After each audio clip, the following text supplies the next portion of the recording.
Hey, good Thursday morning, everyone. Here we are. We get a chance to get our dose of God's Word, get our spiritual vitamins for the day, so to speak. And this morning, I want to look at a place over here in John, the sixth chapter.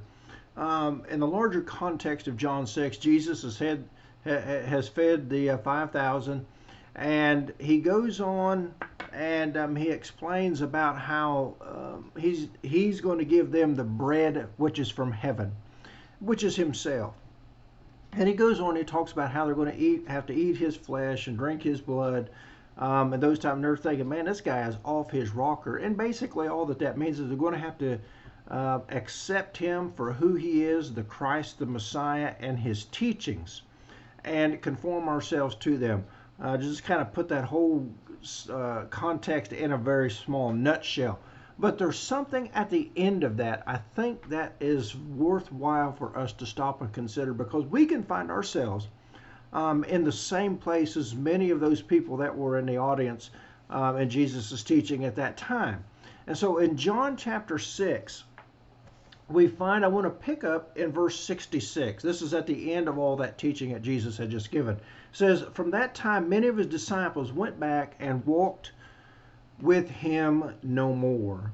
They just couldn't handle what Jesus was teaching. They just couldn't wrap their minds around, because what Jesus was saying was absolutely contrary to everything that they had been taught all their lives. They had been brought up, in Judaism. Here Jesus is saying, "What?"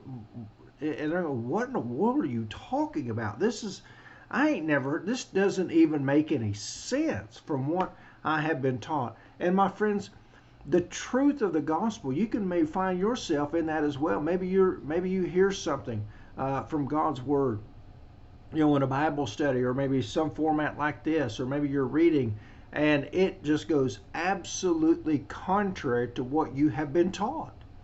Now, and we may just, I just don't believe that. It just doesn't make any sense. It's not even reasonable. So I'm just going to, what does he say? Walk away.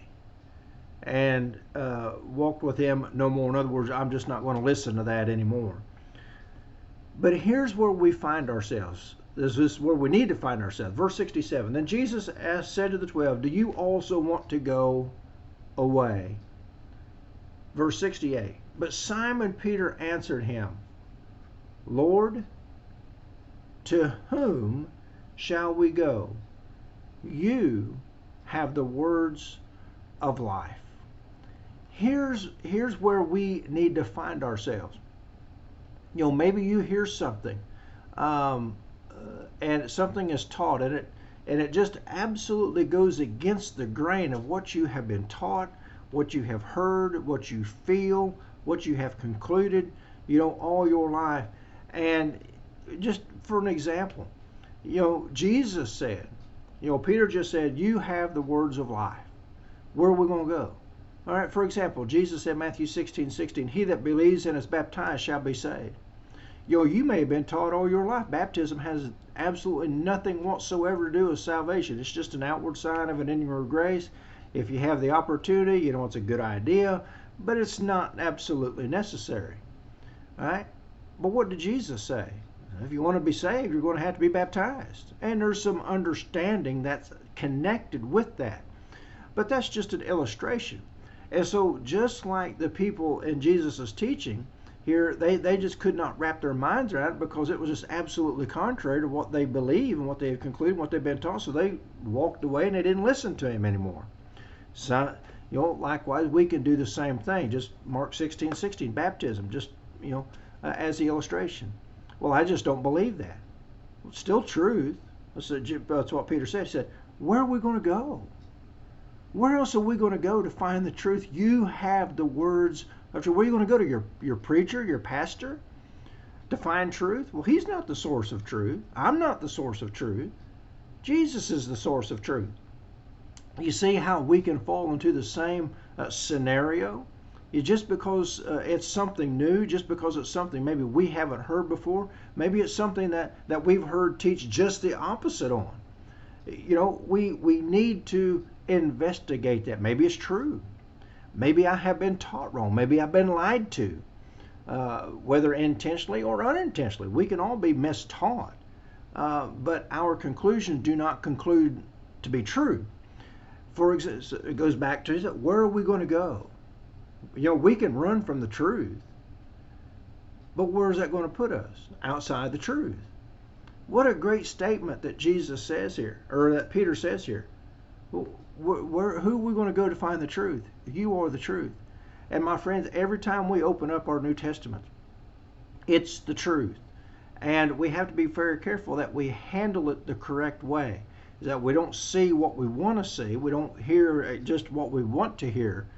But that our eyes and our ears are always open, knowing that this is truth. Okay, I've got two passages here, all right, that seem to contradict. Well, they're going to fit. We have to find out how they go together. We don't get to pick and choose what parts of the New Testament and of Jesus' teaching or any of the apostles just because it fits what we have been taught. Great. Where are we going to go? Where else are we going to go to find the truth? Jesus is the way, the truth, and the life. So whenever we hear something that may go against what we have been taught, let's investigate it a little bit more. Let's roll our sleeves up. Let's dig into this some more to find out, am I in the truth? Am I outside the truth? And let's strive to get into the truth, because we may not like what Jesus says. Our pastor, our preacher may have preached something different. Even our folks, even our grandparents may have taught us something different.